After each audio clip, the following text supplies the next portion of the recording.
Good evening, and welcome to this week's episode of the Hearts of Men podcast. We're your host for this week's discussion.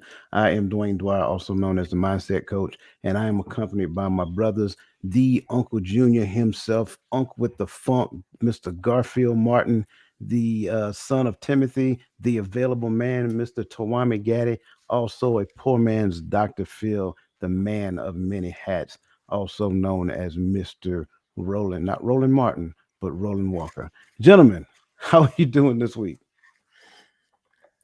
Doing Man, well, I'm doing blessed. well, doing well this week.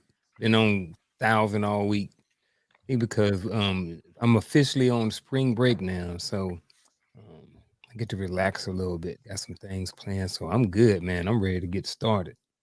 I love it. I love it. Brother Gaddy, how are you, my friend? Well. I ain't on spring break, but it's been a good week. I can't complain too much. Poor man, Dr. Phil, talk to me. Man, I'm doing all right. I had to make sure I wasn't muted. I was just trying to, work some things with this stream yard. You've been teaching, and I'm trying to gather it, and I know you had to do the description and everything. Hey, man, you got it, man. You got it, brother. Yeah, Listen, I come want on. to I want to give a shout out to my brother, Chris. He's a little under the weather right now, so brother, get well. Your presence is definitely missed tonight, and we look forward to seeing you with us next week. Um, for everybody else, listen, welcome to this evening's show. Again, if this is your first time joining us, it is a pleasure to have you with us. Again, we know you can be anyplace else on this beautiful Friday evening, but you chose to be with us, and we do not take that lightly. So, look in the bottom right hand of your screen, find a little icon and put your cursor over and click on that. And go ahead and subscribe to the channel and share it with somebody else, somebody who you think that can find value in the conversations that we have. Also, to the people in the chat, man, listen, you guys are always, it's always good to see you guys. Welcome, Cassandra McKenzie, Lisa Keys, Bernadette Simmons, Rhonda Cyrus, Nikisha Izzard, Michelle Ray, Miss Charlotte Jordan, Queen V. Good to see you guys, man. As always, welcome to the show. Bernadette Stevens, where I get Stevens from? Bernadette Simmons, thank you.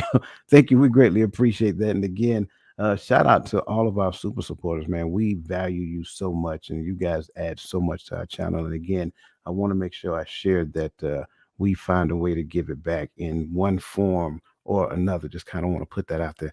Um, so, as you already know, we're going to be talking about the four keys to knowing your self worth. Now, want you to understand right now, this is going to be a multi week conversation. So, if you were with us and you might want to grab a pen and a piece of paper or something of that nature, because I think this is going to be a pretty in depth and a very good conversation as well.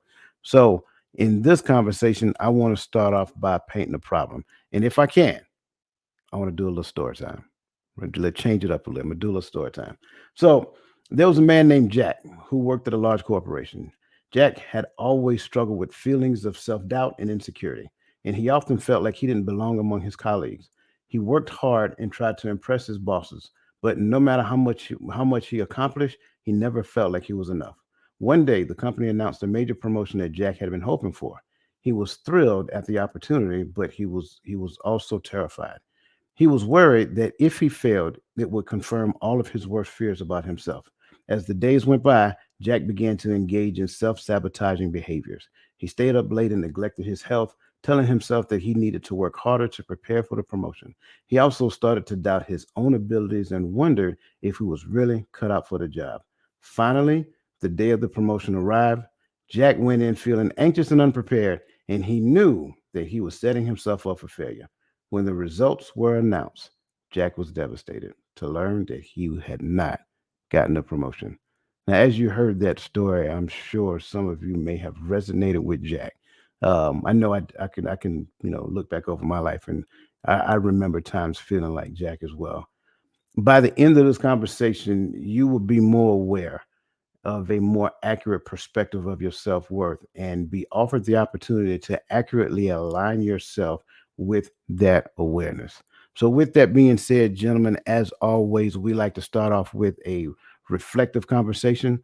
So, for starters, what events or experiences have contributed to creating an understanding of your self worth? For me, I'll start with just saying being in the military.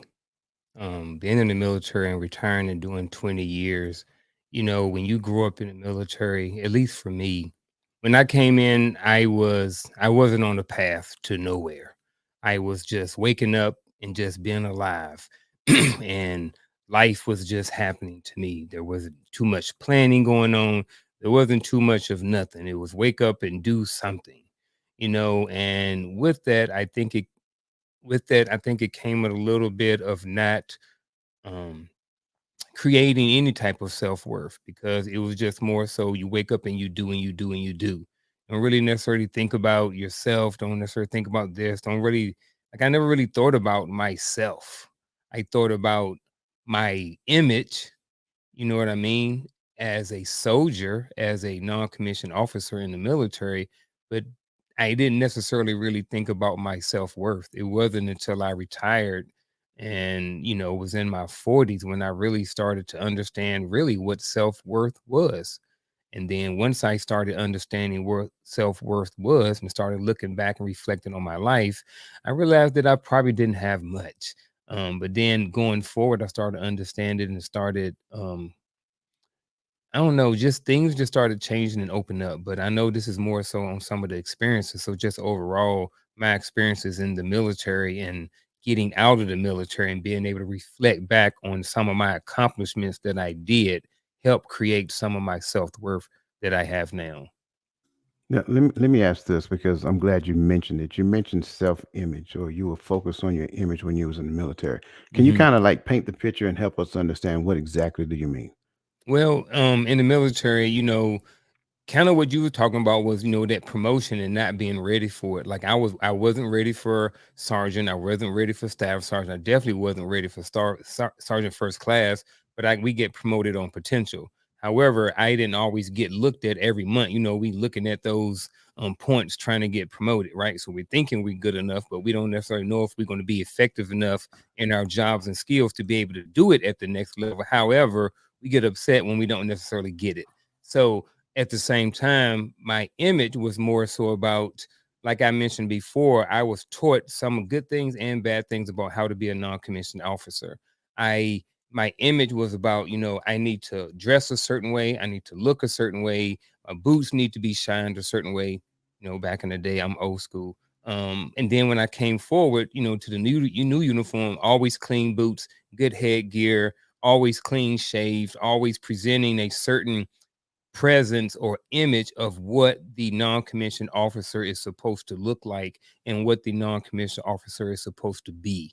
So that was more so my image and what I was trying to achieve based off of what I was learning and based off of what I was taught in the military, but it had nothing to do um with my self-worth. Man, I like that because what I'm hearing you say is that you felt as though if you looked the part, then people would buy it.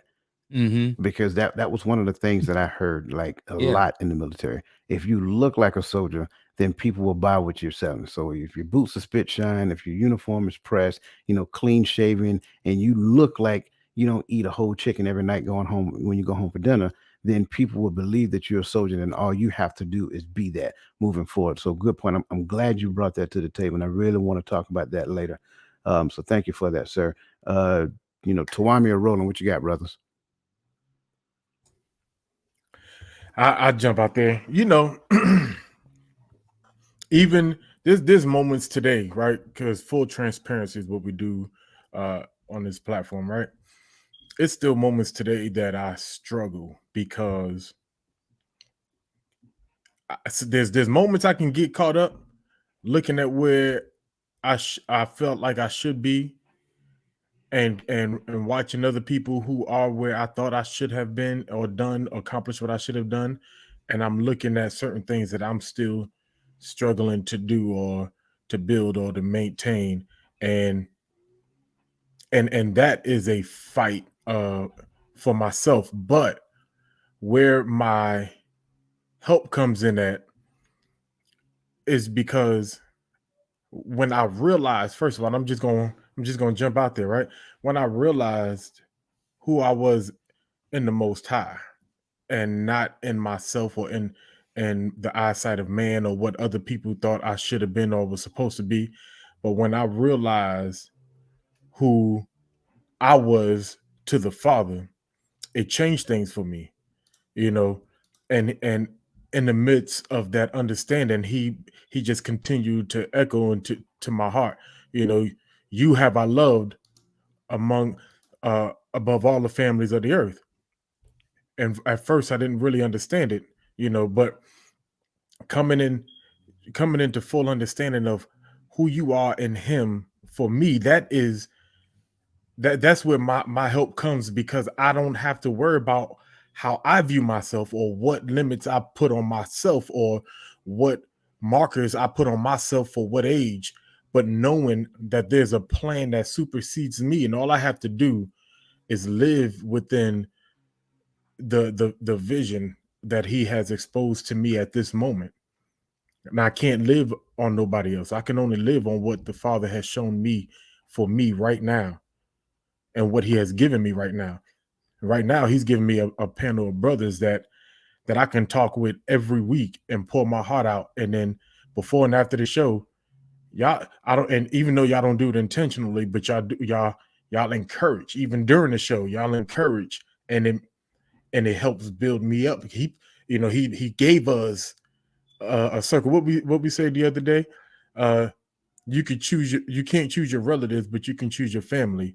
Well, I would say he chose my family.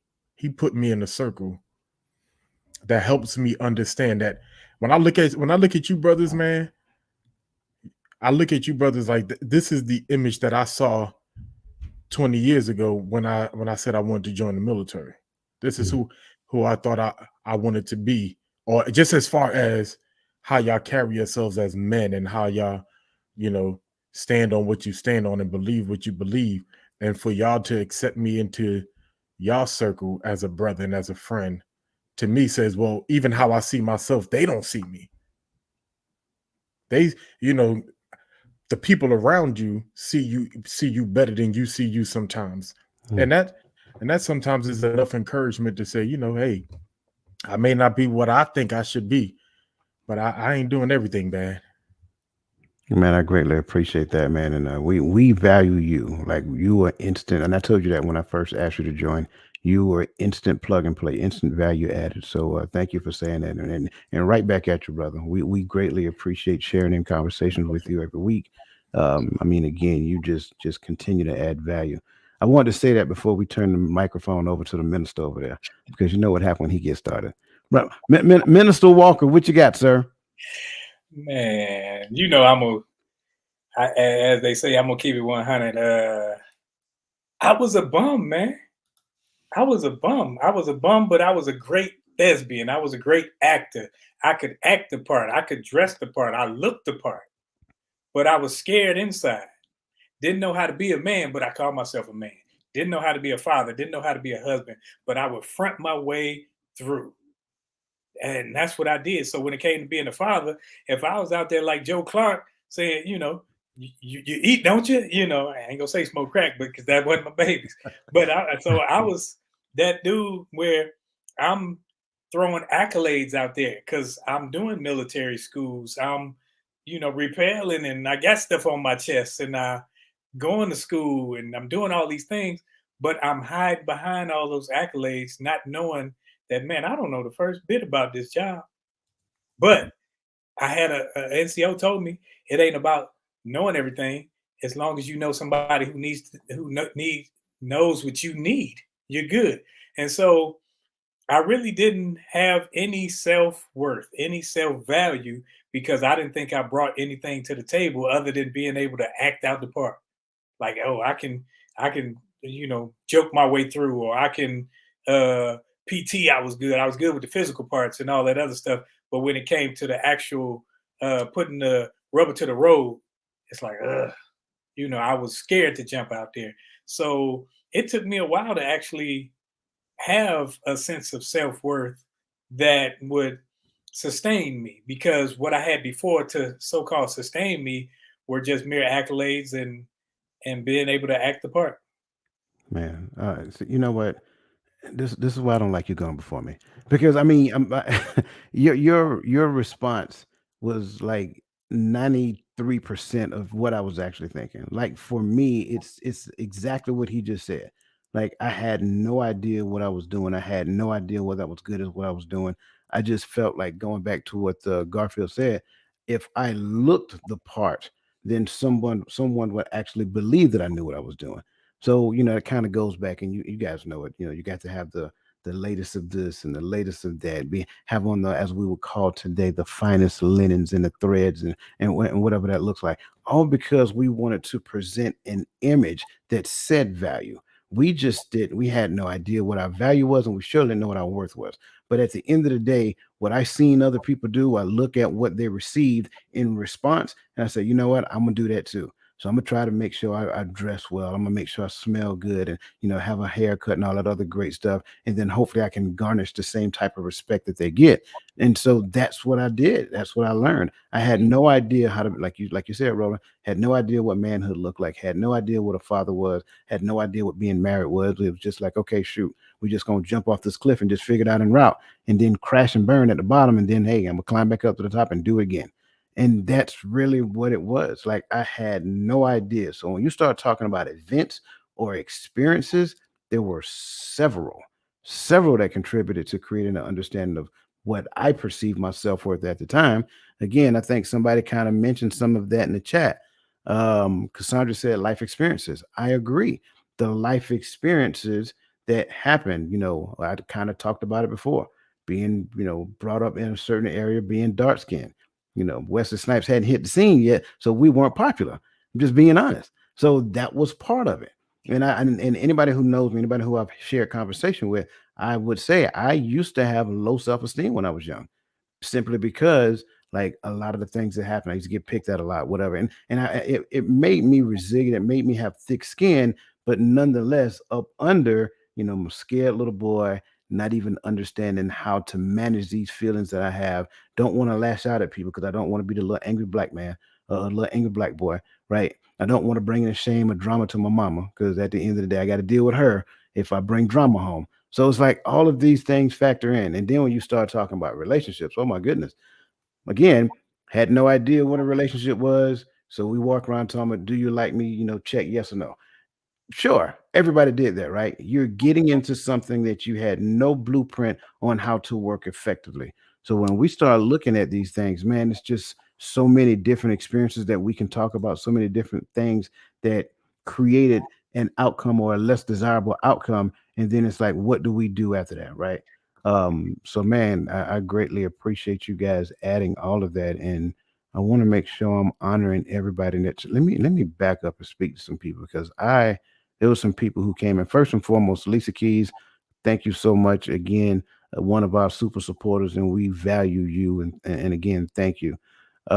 She made mention, I put it up earlier. She made mention understanding I determine my professional value, not someone else. Yeah, I began to build on that. Absolutely. Absolutely. Welcome to the show, Tabitha Johnson, Shannon Washington. Good to see you. Antoine Christopher, the artist himself. Good to see you, brother. Mr. Antoine Lyons, good to see you. Miss Arlene Hurst, good to see you. Let me see.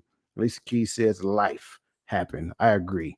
Michelle Ray says past parental relationships with parents and step parents. She's so much better now. Sure, absolutely. I agree 100%. Like some of those relationships, like, and we talked about parents, I mean, probably for about 2 months straight. Like some of those relationships kind of moved us into space to where we had a difficult time harmonizing with our emotions. So absolutely, I agree 100%. Let me see. Let's see. Tabitha Johnson says those thoughts, beliefs will stop you in your tracks. Sure, absolutely. Every time, leave you in a point of just paralysis. Let's see. Lisa says, I think we all have had a season of stupor, totally unaware, but we have a father who covers us in our time of ignorance. Absolutely. And we definitely Absolutely. appreciate his grace through all of that. So man, you guys are on it. So that kind of moved me now to we're gonna get after the first key point. And I put a question in the chat, and I want you guys to kind of answer that question as we go and start to define this piece right here. So key point number one is understanding that there is a difference between worth and value. And I know I kind of changed the words up intentionally, but I did that for a reason. I want to start off by saying, for me, especially when I started my coaching practice, and I think I probably shared this with a few of you, I struggled at first when it came to pricing.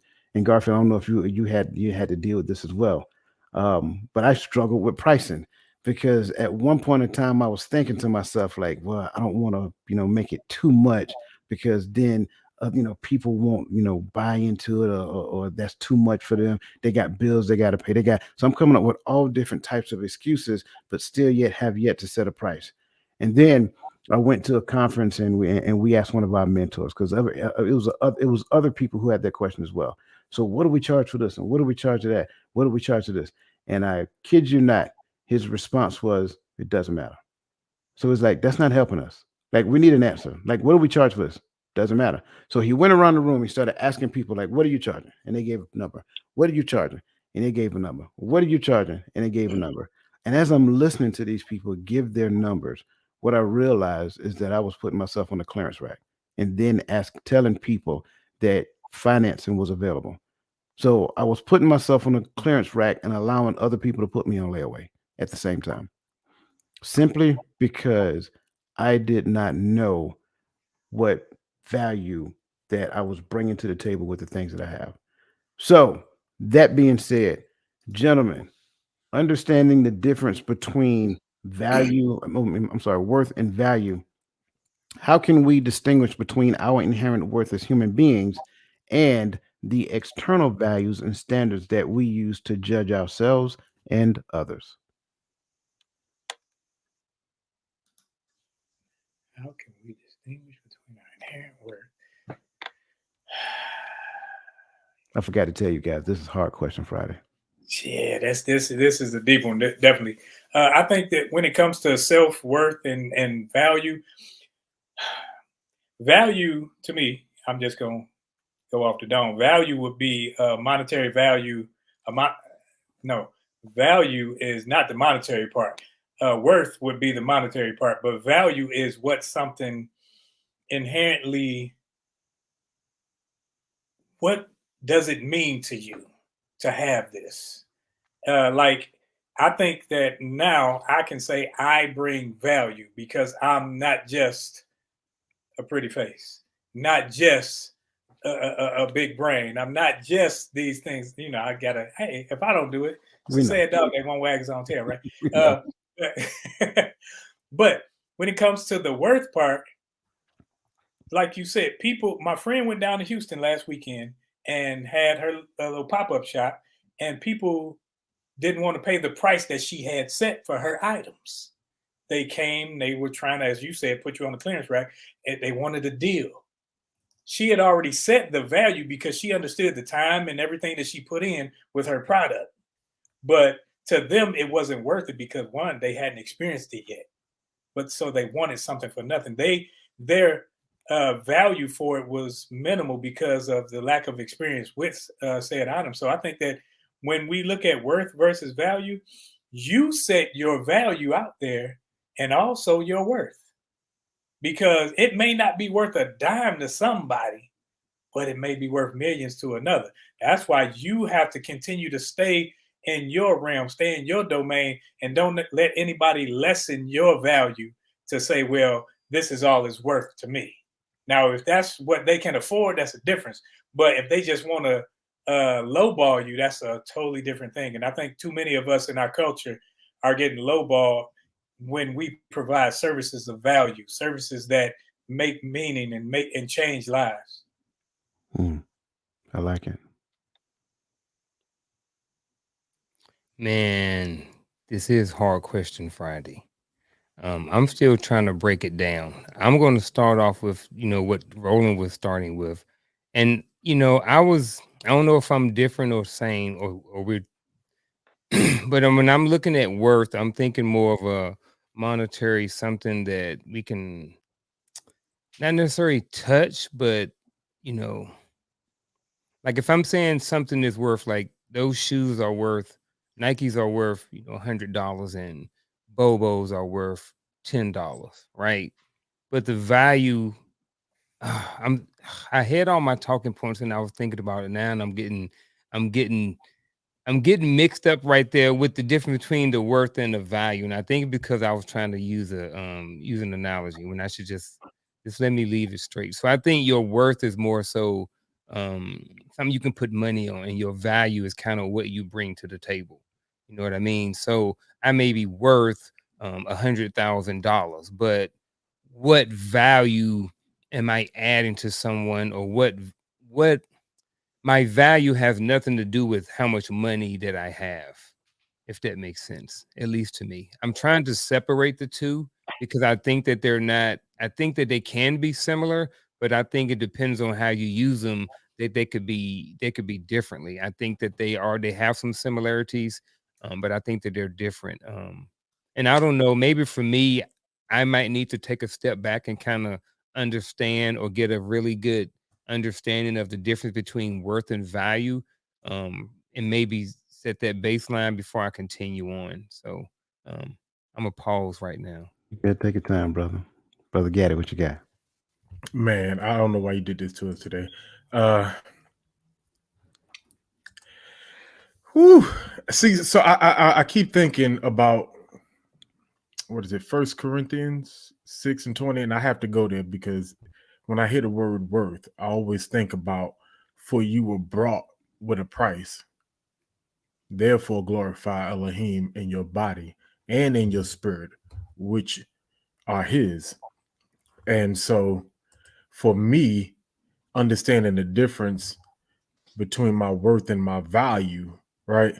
I have to put my worth in the Most High, right? But my value is not just what I expose to the world, but what I give and pour out into the world, into my circle, into my community, right?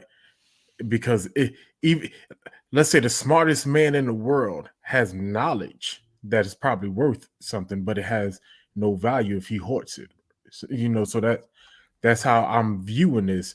So when I go to the scripture, and I realize, first of all, my body and my spirit belongs to the Most High, so my worth is high because he paid a price that I couldn't pay, that you can't pay, nobody in the chat could pay. That price was paid, right? But now that I've done, now that is done, now I must glorify the Father in my body, because that is the value that I give to the body. That's how I'm viewing it. And you can tell me if I'm off, but help me out there, coach. I will not tell you that you're off, sir. No, sir, you are not. In fact, that's exactly how I was envisioning it. And I think the way that you scripted it to me is I mean, like, spot on. Like, that's how I envision it. Like, when you look at my inherent worth, it's priceless. I was bought at a price that I could not pay. You were bought at a price that you could not pay. Therefore, the value, right, the external value and standards that we use to judge ourselves, initially, like we talked about, those standards were very low. However, when we start to understand that inherent worth, that we were bought at such a price that no one else could pay, then that helps us to realize that, hey, I've thought of myself too low. Like I said earlier, I had myself in the clearance section and then letting everybody else put me on layaway, right? It way too low. So when you look at it from that perspective, sir, I think you're spot on. Brother Martin, it looked like you ready to, you had something right now. Man, I'm still confused. That's all right. I come on here to learn too. You know what I'm saying? Like, I'm still thinking that there's a difference between worth and value, but it seems like there seem to be a lot of similarities based off the conversation. But just in my understanding, I see them as being two totally different things. So I'm not connecting all of the dots. Well, I'll tell you what, let's turn it over to the brother minister so he can bring it home. when you think of value, if you say you like Jordans, right? So you like Michael Jordan shoes and you paying upwards of $300 something, whatever they are. You paying all this money for these shoes. Perhaps. Now, the value is $300 there. Now, if you take those same shoes and you are in Iraq or you in the actual desert and you have a necessity of running, jumping, doing things, I don't think those shoes gonna come in too handy. I don't think the value for those shoes will be over the value of some boots. The boots will come in more handy than a pair of shoes, or say some Yeezy flip flops, or that they, or whatever it is. The value is determined by the necessity of whatever it is. You bring value to different circles, not because of just your information, but it's the need for the individuals. So now your worth is already determined by you. Because it's like I was in the chat, I was saying something. Like if I got a baseball cap, say I got a football cap. Now I bought this cap, I think it's $39, something like that. It's worth $39. It's used, so it's worth $10. But if the Detroit Lions won the Super Bowl and all the teams signed this hat, now the value skyrockets because of the hat ain't changed. Even though it's still only worth $39 or $10, the value of it makes Has it gone more. up.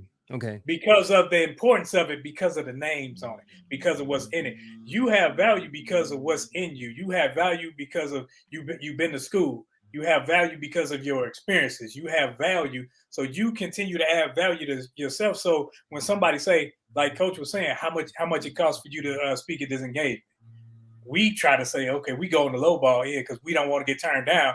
We'll say $1,000. And then people are like, well, dang, I'm getting 20,000. We lowball ourselves, not expecting, or we aren't looking at the value that we bring to every arena that we come into. So maybe because we don't know our value, we can't determine our worth. You flipping it. Yeah. Flip The other way. Yeah. The other way. Okay. Yeah. When you understand your worth, yeah. I think you that's what I can meant. set a better value. Yeah. The price. What the value what, there. what Fat Joe say? Yesterday's price is not today's price. Now that I understand my worth, the price goes up. The price is different. I like to. I'm sorry. Go ahead. So but in some cases, if you're not getting Can I go ahead. Let me do this.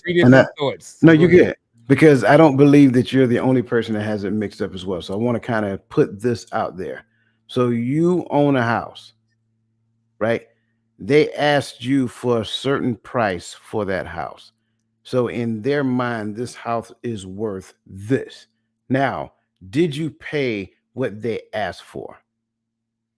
No, I paid more. You paid more. Okay. So to you, it was valued. It was valued more than that. I like to say it like this. In most cases, people don't pay the asking price. Oh, that's what you meant. Oh, yeah. I paid more than what it was actually listed for, the house. Yeah. Probably because you was in a bidding war. Mm-hmm. Right. Okay. So yeah, when you go in a bidding war, that's when the price ends up going up. So more than what they're asking. So ideally, the initial price is what they're saying this house is worth in this neighborhood with these amenities in this environment. That's the worth of it. So they're asking you for the worth. Now, in your mind, I'm not paying that for this house. I need you to knock about $30,000 off that house. Therefore, I would do that. So in their mind, they're like, yeah, well, we ain't gonna knock 30 off. How about 5? You say, how about 20? How about 8? You see what I'm saying? So you guys are negotiating. The worth hasn't changed. The worth is still the exact same thing because of the materials, because of the amenities. None of that changed. But the value at that point has diminished just slightly because of what you paid. Now don't get me wrong. When you go back and sell it, you can go back and sell it for what they were asking, and in a lot of cases, it goes up. So the worth at that point goes up based upon the maturity of the neighborhood, so forth and so on. I say it this way: for us, when we understand our worth, we project our value. Mm. When we don't understand our worth, we project it at a lower, at some place lower than what we actually are intended to be. So once you progressively become aware of, like I said before, you were purchased at a price that no one else could pay. Once we become aware of that, then the projection changes. The projection, the aperture of your projector expands, simply because now I have a requirement to project value, simply because I now have a better understanding of my worth. And Does if that I make could give an easy example, remember a few years ago, you could find Champion when Kmart was around. You could find Champion in Kmart. Nobody was wearing Champion. But Yes, then sir. I think it was Lil Wayne or somebody, he wore some Champion. Champion Mhm. raised their doggone prices. Ain't been the So same since. it Chris worked the Brown had same. some on too. Yeah. So it's like, okay. That was our play clothes when I was growing up. We Yeah. bought Champions that was our play clothes. When we got home, change it to your play clothes.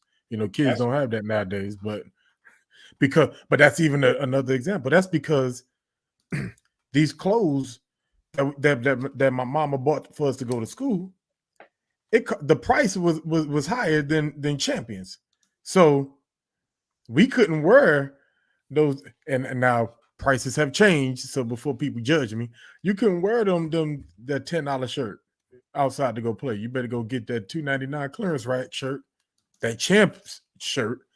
And if you wore Champs to school, you got clowned back in the 90s. Say the 90s. Yeah, I said the 90s. I know y'all joined the military in the 90s, I'm just saying. My birthday tomorrow. I was telling Coach, it's 31 years tomorrow is when I came in the military. 31 years. This guy here. Listen, listen. I think it's important. We ain't gonna go down memory lane about when Roland joined the army, when they were wearing all green, clear, just the flat green. Yeah. Listen, I want to make sure that we are abundantly clear on the difference between worth and value, because one is inherent. I put that there intentionally. One is inherent and the other is projected. I think that's important to understand. When we do not understand that, yeah, the OD Green, thank you, Michelle. When we do not understand that, we're projecting the wrong thing. We're projecting way lower. We're shooting for the ground when that's not where we're supposed to be. We're not supposed to be putting ourselves on sale. We're not supposed to put ourselves in the clearance rack. Like, you are instant. When you show up, you are instant value added. Why? Because it's external. And that's the thing that we have to understand. So what we have to do is look at those external values and standards and raise them up. It's important. It is important to understand that because of your worth, you are worth far more than any circumstance that you've ever been in your life ever told you. Whatever your neighborhood looked like growing up doesn't matter. Whatever your situation looked like growing up doesn't matter. Failed relationship doesn't matter. All of that stuff is totally irrelevant. Those were simply lessons. That's it. Yeah. When we look at it from that perspective, it did not rob you of your worth. It may have hurt a little bit. That's okay. You will be okay. I hate to say it that way, but that's the truth. You are worth far more than what your situation that you've been through or are currently going through is telling you. Stop listening to it and listen to the person who gave you your value. And I don't want to get ahead of myself. Teresa Austin, Miss Teresa Austin, I'm sorry. Thank you so much. Again, we always value and appreciate all of our super supporters. And again, if you're on YouTube and you want to be a super supporter, look up under the chat window. You'll see a square there with a $sign. Click on it, and whatever your contribution is, we greatly appreciate it. It goes back into the channel. And again, you will get one of these very nice Empowering Perspective Community shirts. Listen, you guys are on it. I greatly appreciate you. Tabitha was dropping nuggets in the line in the chat. I greatly appreciate that as well. I put her comment up early. Cassandra said that worth is monetary, value gives experiences and emotional growth. So want to make sure I honored what she is saying. Michelle says worth has consideration. Value is how you hold someone. Importance, preservation. So I want to make sure I'm bringing these up here. Don't want to. I think Tabitha responded because I asked her a question. I think that's it. She said, when you value yourself and what you bring to the table, your worth is typically much higher. Therefore, you're likely to not compromise on things that decrease your worth. Yeah, I definitely I can agree with that. And again, it's just understanding your worth first, and then you project the value that reflects it. You don't demean anybody, you don't belittle anybody, you don't tell anybody they beneath you, right? It's just that having a better understanding of what that looks like. And Lisa Keys, our resident real estate broker, she said, you as a consumer, a home buyer, you determine the value of the house. It don't matter how much I'm selling it for, it only matters how much you're going to pay for it. So thank you for sharing that, Lisa Keys. Avow Men, welcome to the show. Good to see you. Let me see. I want to make sure I'm grabbing everybody. Okay, very good. So now that we've gotten there, because I think it's important when we start considering our worth and value. I think sometimes, just like in the past, we may have devalued ourselves for others, but there's also the other side of that conversation as well. And we call this the inflated persona. Now, I think the inflated persona is very interesting. It refers to an exaggerated or false sense of one's own self importance, status, or ability that a person may adopt to mask their underlying feelings of inadequacy or low self worth. This persona is often driven by a need for external validation and a fear of rejection or failure. So, when it comes down to an exaggerated persona, what we have to understand and we have to be consciously aware that this happens more frequently than you can imagine. So only thing you have to do is just be quiet and you can sense it, you can tell it, and it'll be like just loud. So, gentlemen, question, in what ways can an inflated persona manifest differently across various social, cultural, or professional contexts? Told you, hard question Friday. In the professional world, you're taught to practice your what is it, your elevator speech, right? You to get the position, to get consideration, sometimes you have to, exaggerate the game a little bit, so that I look at it in that sense. It can be a positive, just like in the military, right? When y'all talk about looking the part, when you go before the board to make sergeant and staff sergeant, you make sure that uniform fresh out the cleaners, everything. I mean, you putting your measurements on point. You trying hard to make sure that it look good when they look at you. Make sure it matches your ERB. Make sure your hair is cut. You nicely shaved, and you do these things because you're trying to put forth this idea that I deserve this promotion. So, in a sense, you inflate for a professional reason, for the sense of moving forward or progression. But I think in a social setting,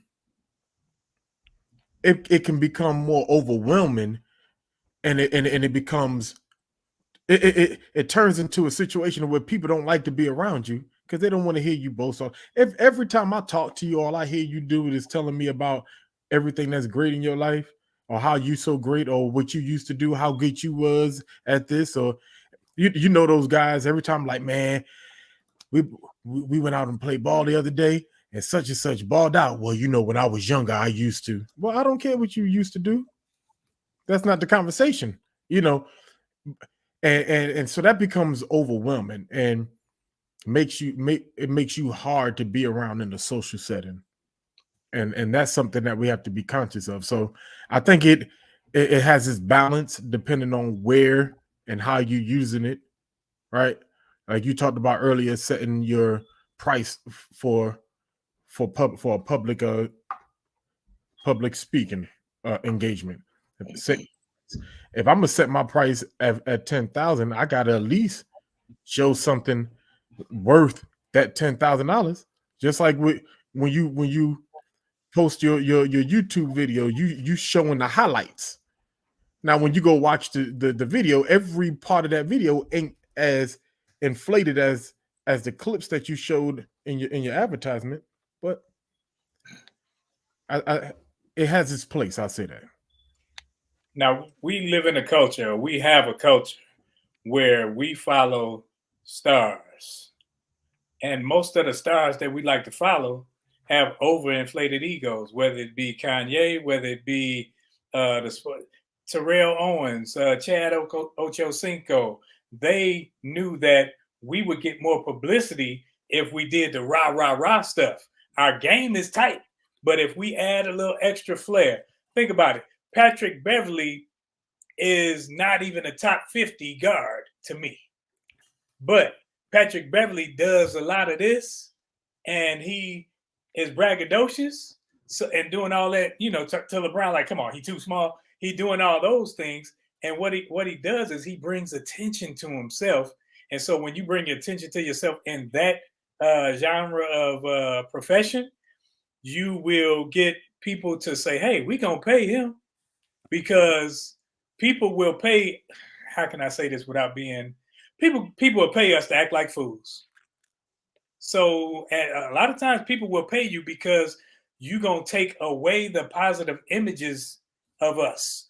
And when you're out there acting the fool, buffoonery, and all that other stuff, cooning and these things, people going to put you in front of the camera because they know, oh, he going to act the fool. That's why when I lived in the city, I hated to see some of us give news interviews, because it seemed like they find that dude with the half wet Jerry curl and can't speak English too well, and they go ask him some real questions, and he go give them some real answers. Now, we understand that those real answers are true, but it's like, man, he's a reflection of us. So the inflated persona can go both ways, whether it's professionally, whether it's culturally or socially, because we follow social trends. In what ways can an inflated persona manifest differently across various social, cultural, or professional contexts? I'm gonna go back to the military. Son of Timothy just hit on it a little bit. But yeah, so like when I was in the military, I had this inflated persona because I was trying to be this, this big shot staff sergeant or whatever like this. And what it caused, I think it caused me to lose. I would say it it can cause a loss of self, more loss of self. And what I mean by that is this: the more I have an inflated persona, I looked at words like it was in the definition and stuff about an inflated persona and low self-worth. So that means that a lot of these behaviors is acting, or so if I'm acting and I'm putting on something or trying to be something that I'm not, then I'm becoming farther and farther away from who I am, who I truly am, to my being. And I think socially, what that can do is it can cause you to have issues in relationships, in professional, in business, and all of these work relationships, because now you're having an inflated persona, but that's not really who you are. And it's only a matter of time before people really find out the true you. But because you have been displaying this true persona of who you actually are, and that's not really you, you can maybe at some point maybe fumble the bag or get found out. One of the things that I learned a long time ago is that even if you get promoted ahead of times, it'll always catch up with you. If you get promoted too early, it will catch up with you. So, we saw some of those guys in the military who made 7 and 7, but stayed 7 for a long time, or maybe never made 8. You know what I mean? Because they never really learned what it took, or whatever different reason. So I would say just it can cause a loss of self, because when you're being someone who you're not who you are, which in return it separates you from who you are at the core. And it can be hard sometimes trying to go back and find out who you are now, because you are now up here and living up here, and that's not really who you are to the core.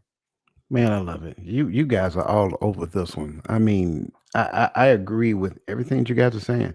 And I want to pick up where Garfield left off. Like it creates anxiety for you to have to keep up the charade that you're putting on. Like, I don't care what setting you're in. If you're talking social setting, you want to be like the social butterfly, the life of the party, but that's not who you are, right? You just want to be liked. And again, you always go back to that because in the society, the word like has replaced love. So we would do whatever for likes. We'll get on TikTok and do this, whatever this thing. But yet we'll claim, oh, I want to be in a serious relationship, but nobody can take you seriously because you have put this person out front, and this person is who everybody believes you are, but that's not really who you are. And so now you're claiming you want something, but the person that you show us, that's not who we believe. Like, I mean, and then going back to Garfield's point, because you can't maintain that for an extended period of time, at some point the mask has to come off. And then when the mask comes off and somebody bought what you was selling up front, and then they realize who you really are, I didn't sign up for this. I didn't sign up for that. You're somebody totally different than the person I met. From a cultural standpoint, again, I think this one here is a lost art for me, simply because I think culturally, for the most part, collectively, we kind of lost our cultural identity. I'm just being honest. I know it was difficult to hear, but I'm just being totally transparent. We don't have the love that we used to have for our neighbors. We don't look out for one another like we used to. We don't check on people like we used to. We don't allow the people down the street to correct our children, and then we get mad at them just simply because they said something to our child, let alone don't even let them think about disciplining our child. Oh, that's a whole fight. So when you look at it from a cultural perspective, because we are clueless about who we are, we just put forward whatever we think the society will accept or what we think is good behavior, which in 9 times out of 10 is not. And then moving to the professional context, it's a thing where you meet a person and then you automatically start giving them your resume. Or where you used to work at for him? Or I used to do this, I used to do that, I used to be the chief of this, I used to be the director of this, and so forth and so on. Why not? Hey, how you doing? Tell me more about you. How did you come here? Like, do you have family? Things of that nature. Get to know the person as opposed to putting your resume up front so that you are hoping to impress somebody by your accolades. I don't care if you got a PhD. I don't care if you got a master's degree. I don't care if you got 15 certifications and you do coding and C plus and bash and all that. I don't care. That's just the thing. Stop putting your resume up front, hoping somebody will grandfather you to a position of esteem. That is wrong. This is what we're talking about when we're talking about the inflated persona. If all you can do is talk about yourself, then that's part of the issue. And oh yeah, by the way, the question that you have to ask yourself is the person that you're talking about, why you're talking about yourself, is the person that you're talking about, is that really who you are? Or is that who you want people to believe that you are because you're afraid of them learning the true nature of yourself?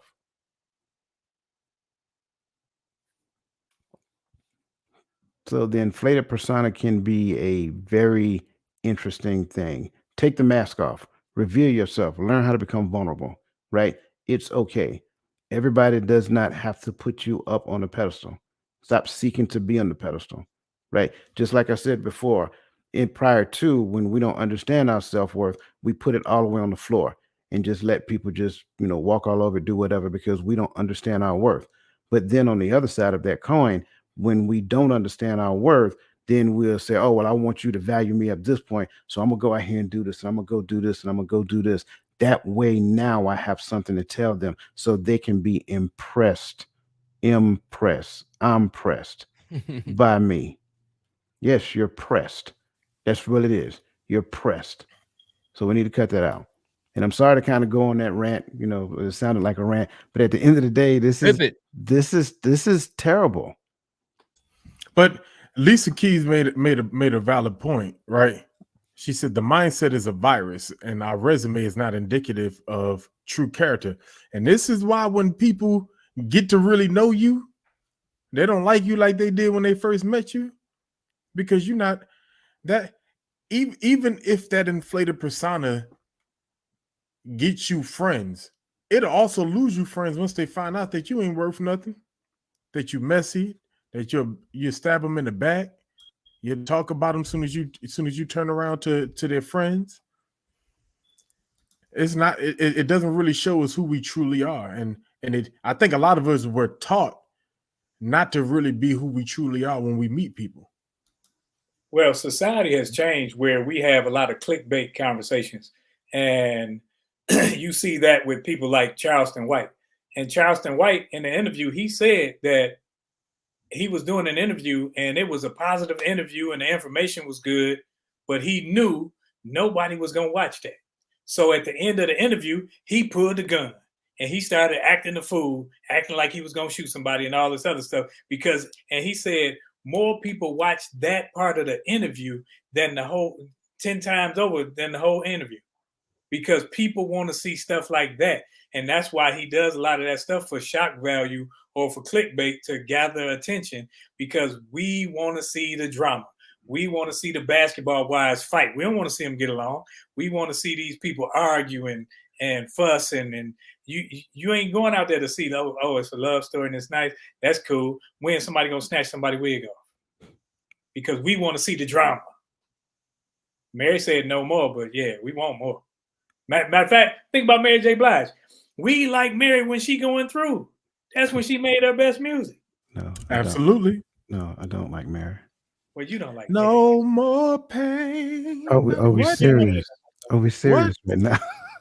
I never did like Mary. I'm sorry. I'm logging off. Oh my God. That's an episode, man. Oh my goodness. Yeah. Because I think this is important. And trust me, I get it. We're still on point number 1, but point number 1 is this important. And I owe you 4. Point number 1 is this important. Understanding the difference between value and worth. And when we don't, this is what happens. We either overvalue ourselves or undervalue ourselves. Let me be 100% transparent. Every brother on this panel, we're all worth the same because we were purchased at the same price by the same purchaser.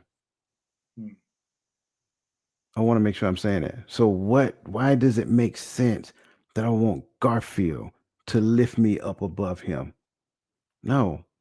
Now, if he chooses to do it, he is within his own rights. But I don't want him to do it because of anything special I kind of pushed upon him. We're supposed to esteem others higher than ourselves. That helps us to become humble. And the more we practice that, the more humble, yes, it's humble, not humble, as some people like to say, the more humble we can become. I'm sorry, man. I apologize. But so, yeah. Humble. Yeah, see, there you go. So that's something that helps us to become more humble. So we're supposed to esteem others higher than ourselves. But when we want people to esteem us, we're trying to be glorified. I'm not going to go down that path today. But my whole point is that's not how it's supposed to be. So when we understand who our purchaser is, when we understand the price that he paid, then what we have to do is extend value to others. And that's how it works. So again, great points. I greatly appreciate everything that you guys are saying. I mean, you guys are on fire in the chats. I want to make y'all over here talking. I tell y'all are. Yeah. She said low hanging fruit. Mary J. Blige, I agree. Let me see. Don't do that, Lisa Keys. Don't do that. Our culture shapes the way we work and play, and it makes how we view ourselves, and it makes how we view ourselves and others. Yeah, absolutely. Our culture, especially the condition and the mindset that we are as a culture right now, it kind of helps to shape that as well. I put it up here earlier. I still want to bring it out. Michelle said there's a thin line between arrogance and inflated persona. Well, a very thin line. I would say that it's a very thin line because inflated persona can be arrogance, right? I think that it's all about the personality and the way it's projected, the way it's extended.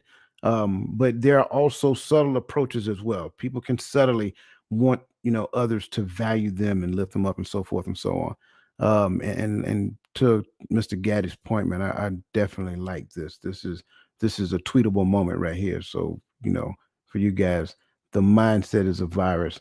our resume is not indicative of our true character. Absolutely. Thank you guys so much. All right, moving on to the next point. Next point we're going to bring to the table is the self-worth theory. Now, I think the self-worth theory is important because if you guys remember me saying before, you should never, like I talk about it with men because society believed that the definition of manhood is providing and protecting.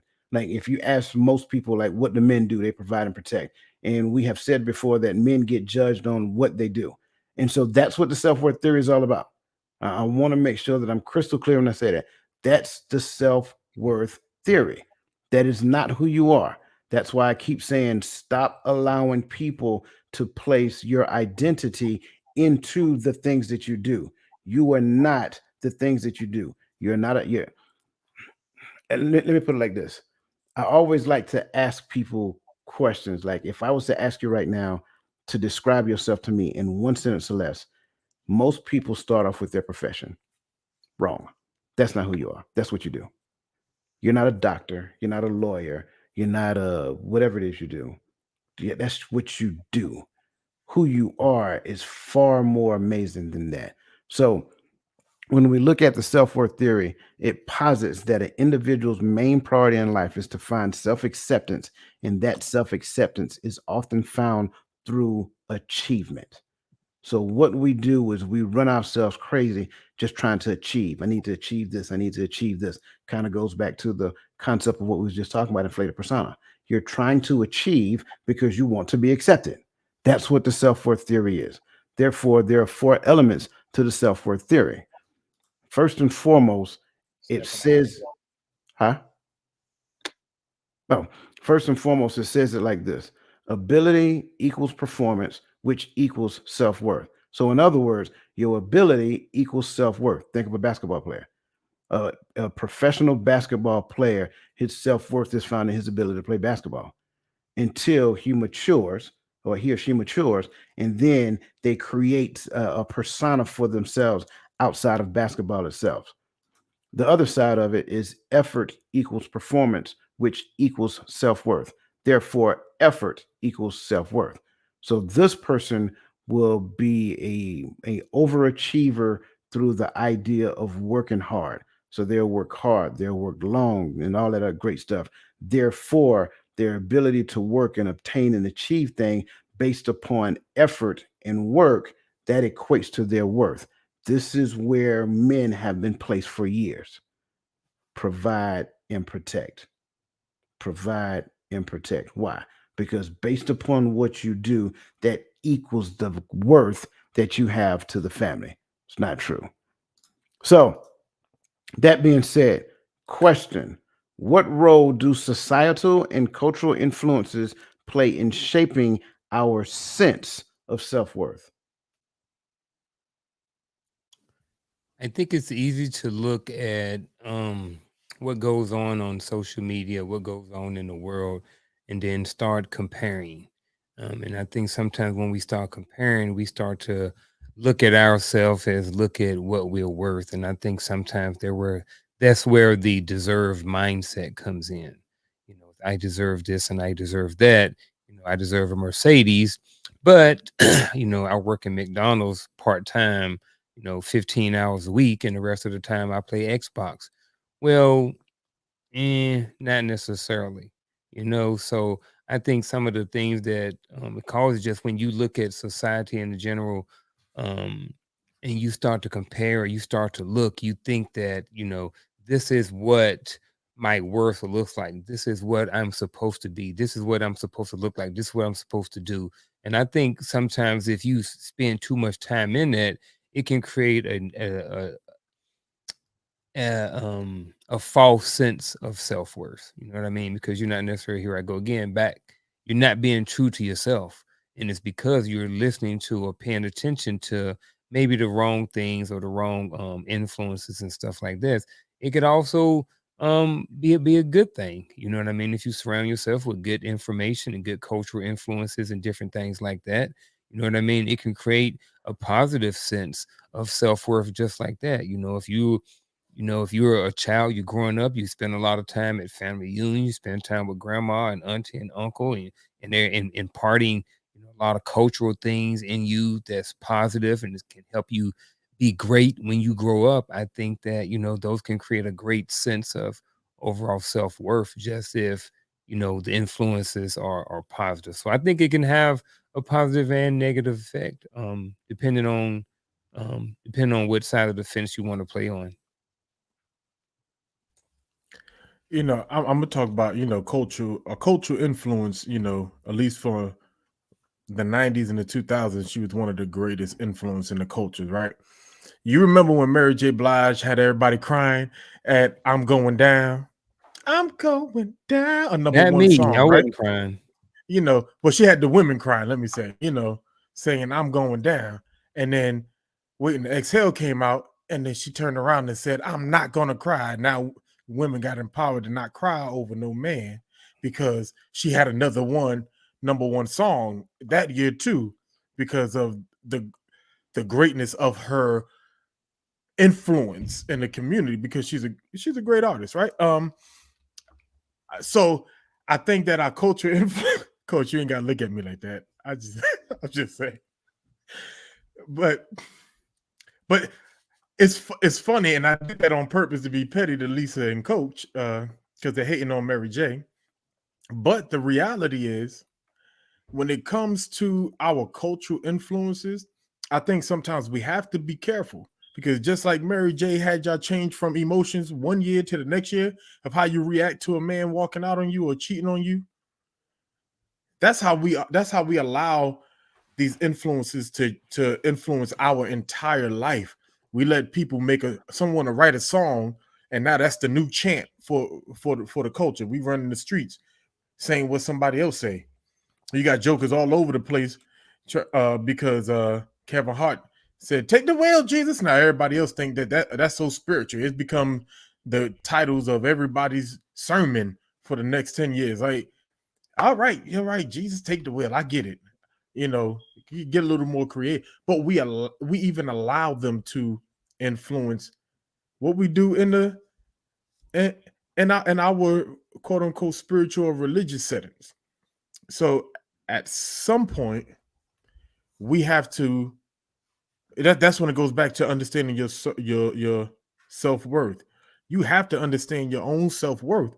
Then you're not influenced by Mary J, even though she's a great artist. Again, you're not influenced by the Kardashians or the housewives, or, you know, like Lisa said, the low hanging fruit, right? We're not influenced by those things that have become our cultural influences. But and I say this, knowing the influences that they have on our culture, I think it's also important that we as a people get to choose our own cultural influences. We start backing people from our communities, from within our communities, that we know have a heart for our people, because we depend on somebody. And I know how people feel about certain people, but I remember when President Obama came out the woodwork, I was like, where'd he come from?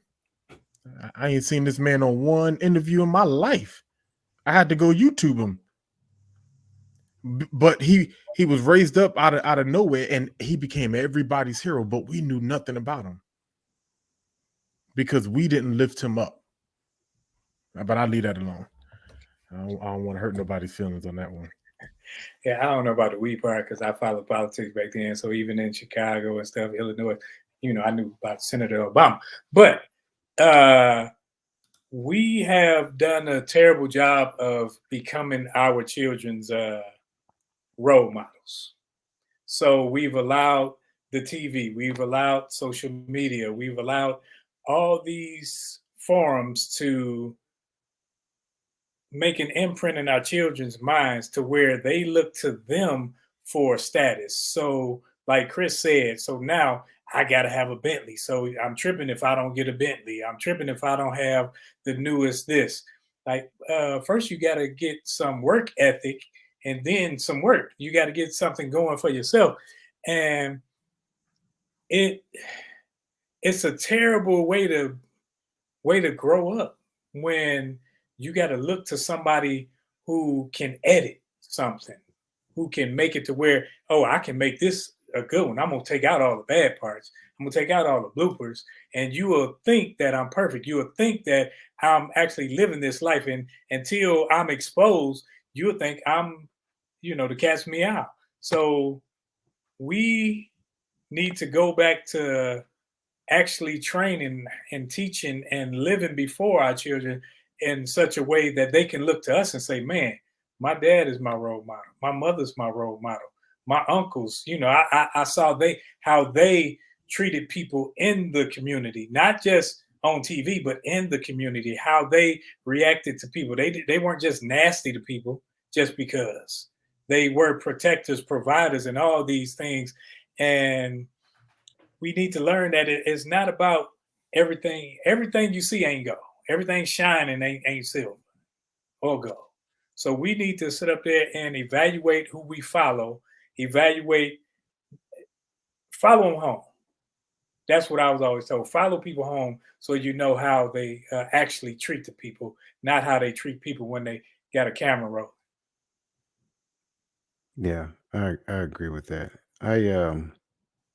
In conjunction with everything that was already said, I agree. There has been a not so good job done in the role models that we are providing, that we have provided for the younger generation. And so when we look at these different roles, I think Chris, our brother, mentioned the whole social media thing, right? Social media has given us access to any and everybody in the comforts of their own home, wearing whatever it is they want to wear, doing whatever it is they want to do. On top of that, you also get to see the highlight reel of people's lives.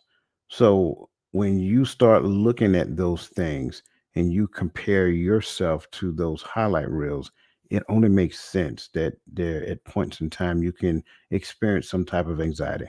So when you look at it, your child can actually accept someone else as a role model and know absolutely nothing about that person just because that person make X amount of dollars, like Chris said, drive a Bentley or, play in the NBA or play in the NFL, and you get to see about 30 minutes of their life a week, if that, because they got a little show or, whatever.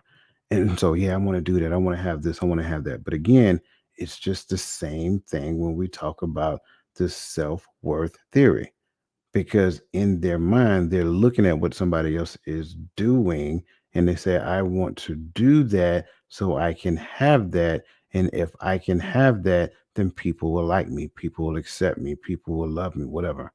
Um and so across the board when we look at this whole thing, it just it's mind numbing, it's baffling, right?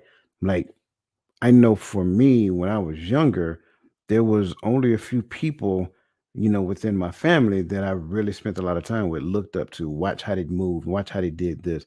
Then was like, yeah, I'm gonna do that too. And then so I started picking up bits and pieces from these men in my family. You guys heard me talk about them, the Uncle Brigade. I picked up bits and pieces from those men, and I said, "Yeah, I'm accept. I'm gonna take that." Now it just seems like unless you have one of those close knit families where you have an available man who's home with his children and home with his wife and actually is teaching and all the other great stuff, then if you don't have that, then that child has all these different mediums, and I use that word intentionally, all these different mediums to where they can actually reach out and experience somebody else's life and then bask in their glory, bask in what they're doing because they want to be a part of that as well. So I think this is not only is this a interesting concept, but when you look at the self-worth theory, I think it's important for us to listen to what our children are saying, because when the child is talking about wanting to do this, I want to be like, what is it, the baby, little baby, whatever they call themselves, right? I want to be like that. It's only because they're looking at the snippets of that person's life. They don't know what that person been through to get there. They don't know what it took for that person, like all of the late nights, the hard work, and all that other stuff to get there. They're seeing the end state. And so that's the key. We're not having the right conversation. If we're not having the conversation, we're allowing their minds to be shaped by everything they see. Want to make sure I address my brother, man. Shout out, Chris, man. Good to see you, man. I hope you're feeling better. Again, like I said, like I told you earlier, man, your presence is definitely missed. Um, Let me see. Michelle said, y'all need to clean them houses. That's what she said. Absolutely. Absolutely. Yeah, you're right, Lisa. I got rid of them. So I appreciate that. Um, Let me see. Yeah, everybody loves Chris. You're right, Coach. I don't do social media for that very reason. Yeah, absolutely, Queen V. I know a lot of people. Even our brother was just talking about. He goes in and out of social media. He puts himself in social media time out, and I like that concept. So again, I promised you four. You got two tonight, which means we got to give you the other two next week. But make sure that you continue to follow us. Again, if this is your first time, go ahead and hit the like button, go ahead and hit the subscribe, and go ahead and share it with somebody else again, because I think this conversation so far has been worth its weight in gold. These gentlemen are adding such value. And trust me when I'm telling you, if you think this part is good, it gets better from here. It only gets better from here. So, of course, for me, this is always bittersweet. We're gonna keep it simple tonight. We're just gonna go around clockwise for me. Clockwise for me. So we're just gonna do our final thoughts. We're gonna start off with the unk with the funk, right? This is me. We're gonna start off with the unk with the funk, and he is going to give us his final thoughts on the two keys that we talked about so far, not the other two, but the two keys so far to knowing your self worth. So, with that being said, Uncle Junior. Hey man, I appreciate it. There you go. I knew he was going to eventually get him off. That's why I waited. So I actually, as throughout the show, I wrote down my four keys to knowing self worth based off the conversation that we have having. There was a lot that went on tonight. There were some things that I got cleared up for my understanding. There was some new information that was presented. So um, as always, Coach, thank you for allowing me to be over here on Friday nights. I really appreciate it. I always get to learn something. I know we always say that we add value and that we learn, but however, this is one night I can say that I really learned some things. But I'll end my final thought with this. Four keys to knowing your self worth. I know we're going to get more into it next week. We started on it today, but I'm just going to say here are my four things. Is first of all understanding and taking a vested interest in understanding and learning yourself in general. Spend time with yourself. Try to learn more about yourself. Spend time with positive people. Surround yourself. Someone mentioned earlier, I think Timothy, son of Timothy, talked about it earlier about having a wolf pack, being around us, different things. I feel the same way. The feeling is mutual when it comes to all of you gentlemen up here as well.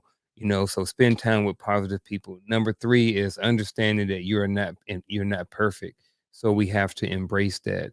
And lastly, boundaries, boundaries, boundaries, boundaries. So those are my four keys to knowing your self worth. Um, just to wrap up my final thoughts.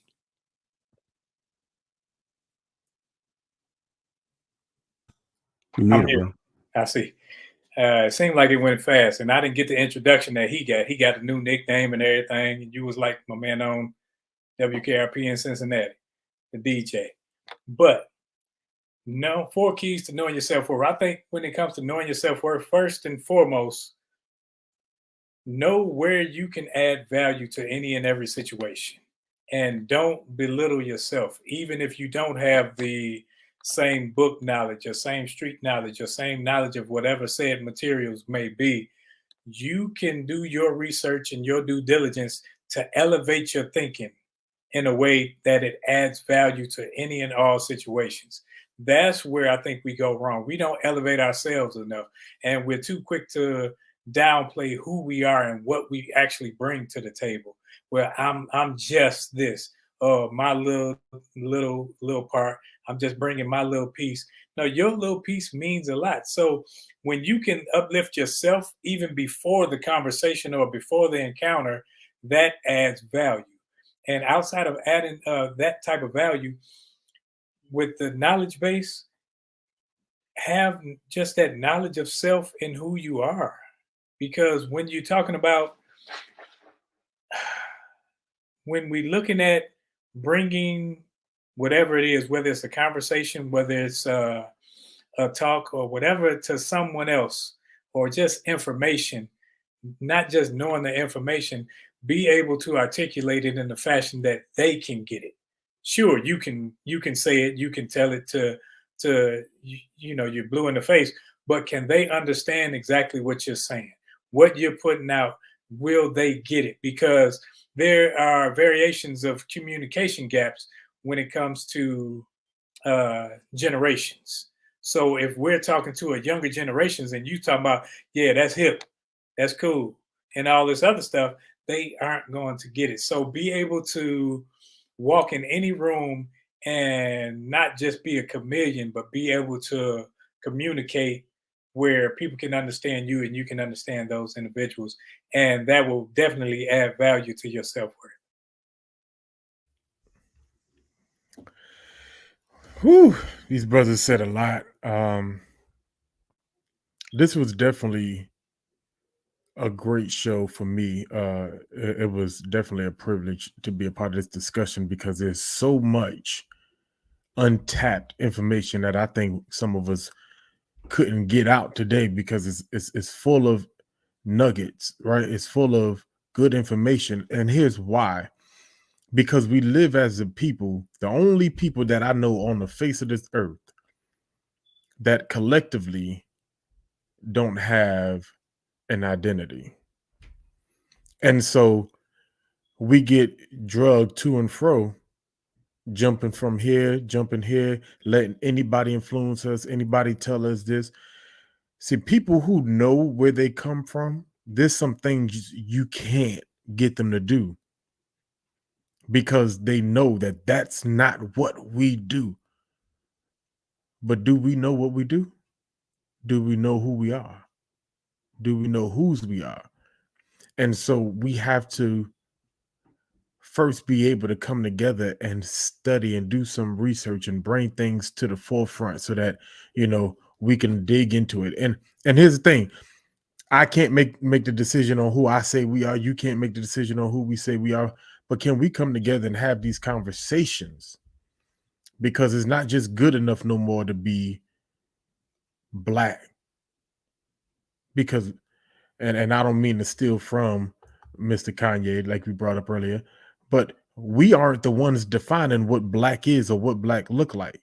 So therefore, it brings down the value. But then that's why I think I started off with knowing that we were brought with a price. Now I have an identity there. Then I can now determine, once I know who I am and who purchased me and why, then I can then I can now be more conscious and cognitive of who I allow to influence my mind, of who I listen to every day, of what I play when I'm laying in the bed, what I'm watching on my phone. I can't just anybody can't just tell me anything, because I understand from the core who I am, where I come from, and what does that look like. So we gotta move forward. We gotta move forward, and we gotta stop trying to do it individually. You can work on yourself individually, but we can't do this thing by ourselves. Even Hearts and Men, got some good brothers on this panel, but even we can't do it by ourselves. So I'm gonna leave it right there. Bless y'all. Love you. Man, I'm this is probably one of the few times I'm at a loss for words, and I want to show you guys why. This is why I do this. Um, I think it's important that we continue to elevate in our understanding. I think it's important that we seek um, knowledge and wisdom and understanding. I think it's important that we understand that that fear of the Lord is the beginning of knowledge, but knowledge is no good if we just keep it to ourselves and hoard it as though we're trying to store up riches. I appreciate this comment more than I can even express, simply because our goal, when we talked about this in the beginning, is just simply to add value. We want to add value so that we can strengthen our community. We want to add value so that as we get older and I start sitting on the porches in my shorts and penny loafers and my retired military baseball cap, telling people to get off my lawn, I get to see a generation of young men and women that actually are taking control and taking charge of the neighborhood and taking charge of their surroundings and being pillars of our society. That's what this whole conversation is about. We need to understand, and I can't remember which one of those esteemed brothers said it earlier, but we need to understand not only who we are, but whose we are. We need to understand that he paid the price that no other person could even dream of paying. Not even dream of paying, but they wouldn't have even paid it if they could, simply because of the selfish nature of man. And because of that, we have a responsibility to him to look at our brothers and our sisters, regardless of where they're from or whatever their background is, their education level, their affiliations, or anything of that nature, and realize that they are our brothers and our sisters and do something to lift them up. Not because we want to be praised, but because we praise the one that bought them, that bought us. I think that's important to understand. So again, I want to make sure that I stress again a sincere appreciation, Queen V, for that statement. That really touched me. Thank you. Um, and I want to make sure that I share an appreciation on behalf of myself and all these brothers to everybody who's joined us tonight. You were value added as well. And I pray that this message that we talked about this evening, it was beneficial to you as well. Again, we talk about things on this podcast from the standpoint of awareness. We want to make sure that we're sharing awareness across the platforms. However, be on the lookout for what we call EPMP, not EPMD, EPMP, the Empowering Perspective Membership Program. When that launches, and it will be here soon, that is all about charting the pathway to success. It is a lower version of coaching. You don't get the one on one, you can get it later. But with that, being a part of the EPMP, the Empowering Perspective Membership Program, you get the how to. And I'm telling you, we go in depth with telling you how you can do this. We're not saying that this is the most perfect way, but if you just take part of what we share with you on that, I promise you, you will see some changes. So listen, we appreciate you guys for joining us this evening. Again, we will be back here the same time next week for the second part of the 4 keys to knowing your self worth. So, on behalf of these gentlemen, again, I want to thank each and every one of you for joining us. Have a phenomenal evening and a great rest of your weekend.